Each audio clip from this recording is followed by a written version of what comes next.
Alright, what up guys? We're back at it again on another episode of T3 TV. So if you see behind me, there we go. We got the SS. So it's been about a year since I posted because I've done a lot of videos and just they weren't right. So of course I didn't post any videos. So it's been about a year since I posted a video.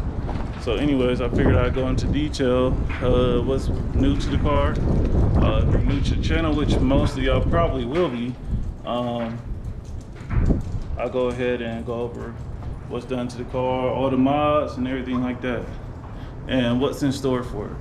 So right now it's in the garage because it's the day before Thanksgiving, so figure why not do a video to go ahead and do it. So here we go. All right, here we are. So here goes my 2014 SS.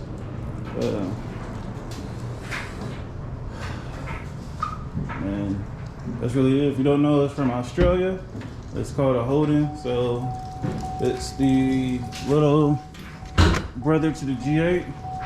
The G8's the older brother. This is pretty much updated G8.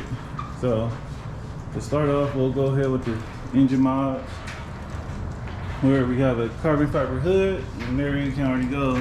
One of the new mods is the intake that's on it. If you follow me on Facebook or Instagram, then you guys already know it's done.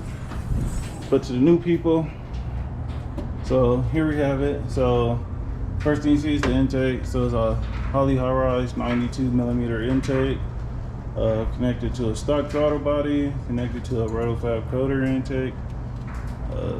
Next, the big thing is now it's on nitrous.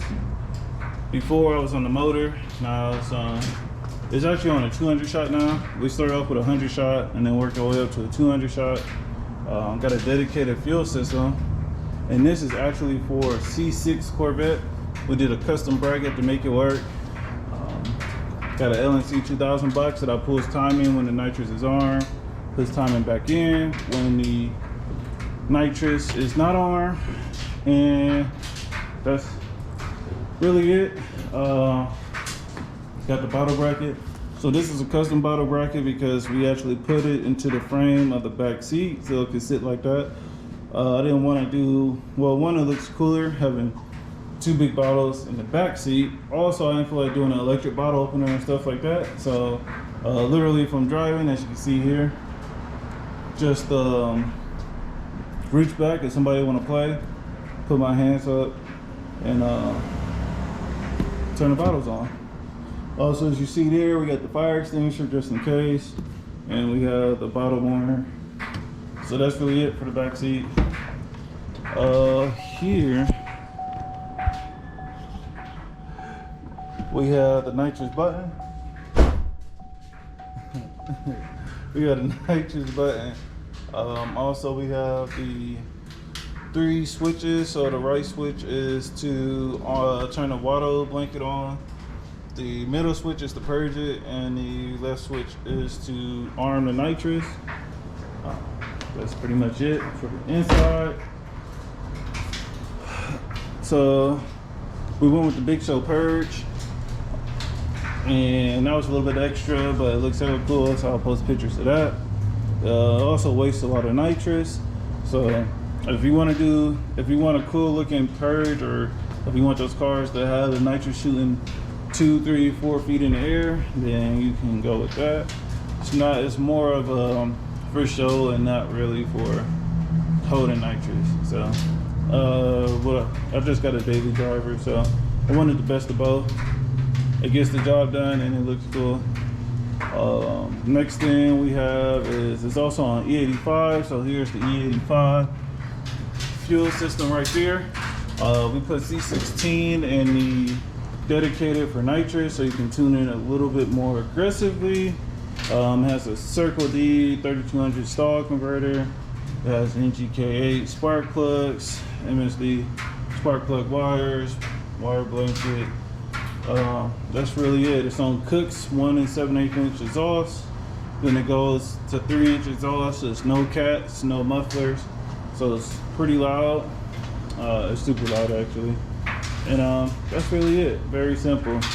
So we'll go into detail on power and cost, because that's what everybody wants to know. They hear the miles, but they never hear about how much it costs and how much power you gain from it.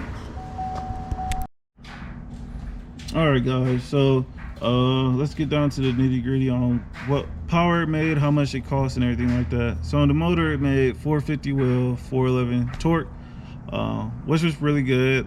My car is a street car, and it's also in the rim racing scene, so usually I race on hard tires and stuff. The thing that people don't understand is when you make a lot of power, it's easy to blow the tires off, and then that's how you lose the race. This car never really blew the tires off, as long as the conditions were pretty good. Tires are pretty bald right now, so that's why I spin. But the car just worked. So that was really it. What's next? So on the 100 shot, it made 611 wheel horsepower and 60 foot-pounds of torque. So I gained about 150 wheel horsepower and about 250 foot-pounds of torque. And that was really good. Raced a couple of people. It didn't do too bad, but it wasn't. Everybody was like, I'm gonna win a bigger shot after I put 100 shot, and they were right, because when I hit the 100 shot, it was cool. You could feel it, but it wasn't there. It wasn't it. So after that, after a few races, we was like, okay. So we put on a 200 shot. Now, mind you, I put the 100 shot on in April. We just put the 200 shot on in October.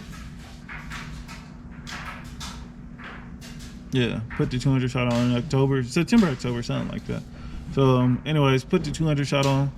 It made 590 wheel horsepower and 570 foot-pounds of torque. So if you're wondering why did it make that little, or why did it make less than 100 shot, well, it was because my trans was slipping. So the car wasn't liking the dyno, and that's pretty much where it happened. We tried it in third, the trans was slipping. Tried it in fourth, the trans was slipping. So it just wasn't feeling it. But on the street, when we actually hit it, the 200 shot have made the car feel like a completely different monster. It was ridiculous. Way faster, definitely way faster, probably twice as fast. It was crazy. And we figure, I raced my friend Trent, who has a Golf R. It's about 3,200 pounds, and my car is about 4,200 pounds. So we figured with the 1,000-pound difference, it made a little bit over 100 to 150 wheel horsepower more than him. So when I raced him the first time, he was 550 to the wheels, and I put about 2-3 cars on him, as you'll see. We also raced the Hellcat. That was like 850, I believe, 850, 900 to the wheels. And I guess he spun when we did our 60 roll, and then he finally started catching back up. But by the time he caught back up, we had just passed 130. So there was that. And then he put a Spicer tune in it. So this was his base tune. So on the Spicer tune, I want to say he made between like 580, 590 to the wheels. And he still couldn't pull on me.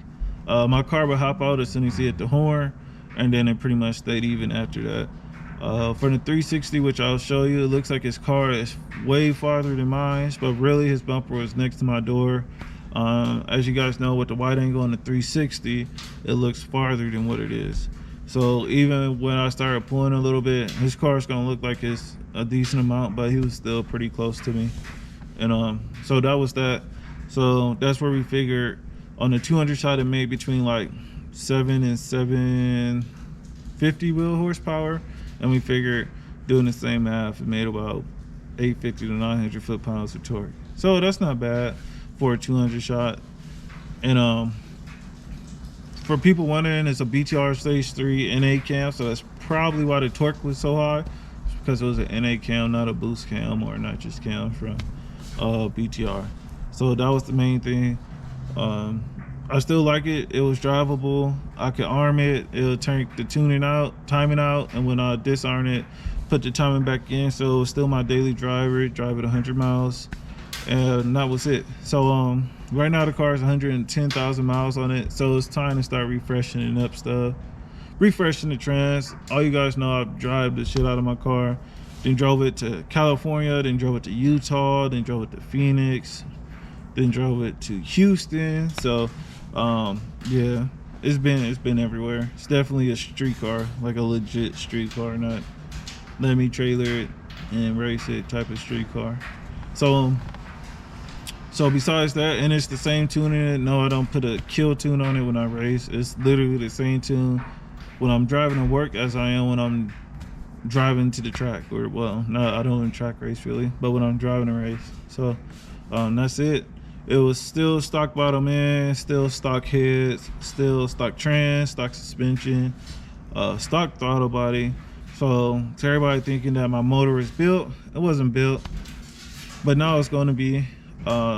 Stay tuned for the next episode because that's what's going to happen. Also, shout out to Red Racing.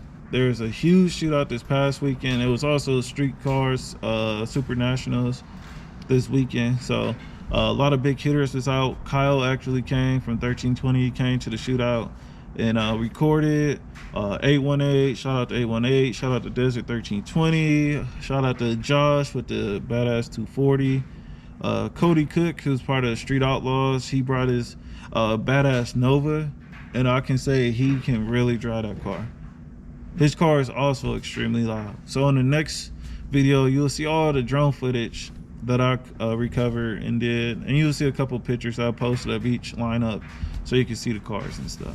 But besides that, give me a thumbs up if you liked the video, thumbs down if you didn't like it, leave a comment on what you would like to see more of. I'm trying to keep the talking down to a minimum, but for certain videos you just got to talk a little bit more so that you can let everybody know what's done to it, what's new to it, and all that stuff. So the next videos is just gonna be like intro, here's what's going on. So anyways, subscribe if you like to see more content. As you know, my Facebook's pretty funny, and I'm also in a 30-day jail because of it. So that's kind of sucky. So I'll just start posting the comments, well, posting the content on YouTube so everybody, all of y'all can get a good laugh. But anyways, have a blessed day. Thanksgiving is tomorrow, so enjoy your turkey, your ham, your greens, your macaroni. Be safe, and I look forward to seeing you guys again. Peace.